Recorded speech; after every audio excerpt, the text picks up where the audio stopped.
ఆకే బీచ్లో జరగబోయే రంగనాడు ప్రోగ్రాంకి అందరూ వచ్చి మీ దీవెనలు ఇస్తారని, రంగా గారి అభిమానులందరూ వస్తారని నేను కోరుకుంటున్నాను.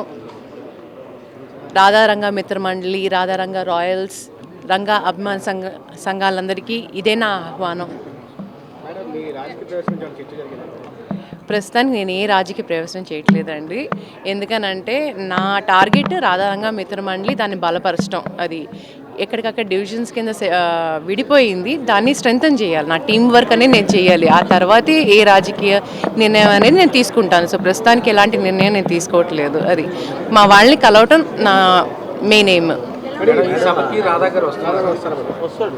ఆయనకి ఇన్విటేషన్ ఇచ్చామండి. ఆయనకి ఆల్రెడీ ప్రీఫిక్స్ ప్రోగ్రామ్స్ ఉన్నాయి.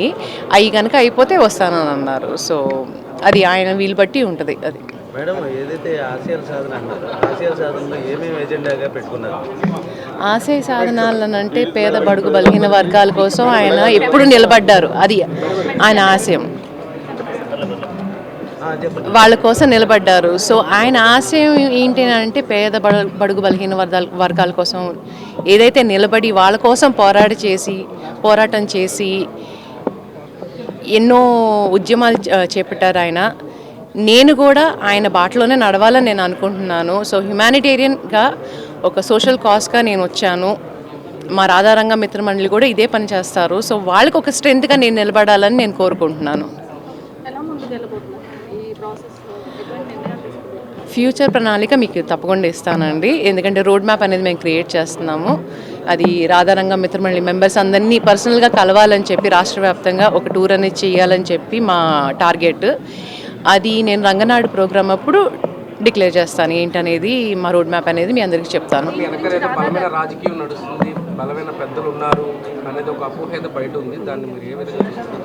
నా వెనక ముందు ఒక్కళ్ళే ఉన్నారండి, రంగా గారు.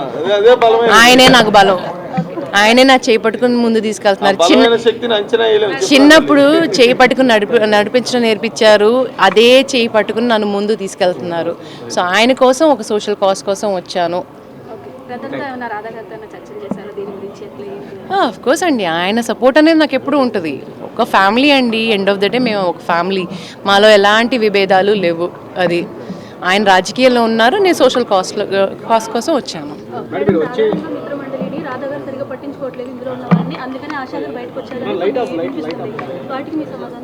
అలాంటిది ఏం లేదండి. ఎందుకంటే రాధారంగ మిత్రమండలి అనేది మనకు ఒక స్టేట్ కాదు, ఇరు రాష్ట్రాల్లోనూ ఉన్నారు, దేశ విదేశాల్లోనూ ఉన్నారు. ఎంత పెద్ద ఆర్గనైజేషన్ అంటే మాలాంటి వాళ్ళు, ఇప్పుడు ఒక రాధా, ఒక ఆశ వస్తే ఆర్గనైజ్ అంటే దాన్ని మేనేజ్ చేయగల కెపాసిటీ లేదండి. మాలాంటి వాళ్ళు ఒక 100 మంది వచ్చినా మేనేజ్ చేయలేము మేము.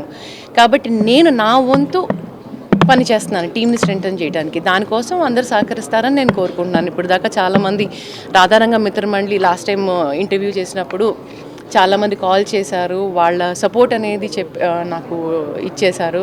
వాళ్ళు చాలా హ్యాపీగా ఫీల్ అయ్యారు, ఆనందంగా ఫీల్ అయ్యారు. నేను బయటికి రావటం అనేది వాళ్ళు చాలా సంతోషం అనిపించింది. వాళ్ళు అదే అన్నారు, అమ్మ మీ తోడు మేము ఉంటామమ్మా. అప్పుడు రంగా గారితో మేము ఉన్నాము, రాధా గారితో ఉన్నాము, ఇప్పుడు నీతో కూడా మేము ఉంటామని చెప్పి వాళ్ళ సపోర్ట్ అనేది డిక్లేర్ చేశారు నాకు. ఇంకా కలవాల్సిన వాళ్ళు చాలా మంది ఉన్నారు. అది ఫ్యూచర్లో మీ కుటుంబానికి కనుక ఏదైనా ఒక పోస్ట్ ఇస్తారు అంటే అది రాధా గారు మీరు అని చెప్పేసి ఒక 2 ఆప్షన్స్ ఉంటే కనుక మీరు ఏ ఆప్షన్ ఎంచుకుంటారు? అంటే రాధా గారికి ఇచ్చేస్తారా, లేదంటే మా అన్నయ్య గారంటే పెద్ద ఆయనకి ఫస్ట్ ఆప్షన్. అది ఆయన మా అన్నయ్య, ఎప్పుడైనా ఆయన ఫస్ట్ చాయిస్ ఆయనకే.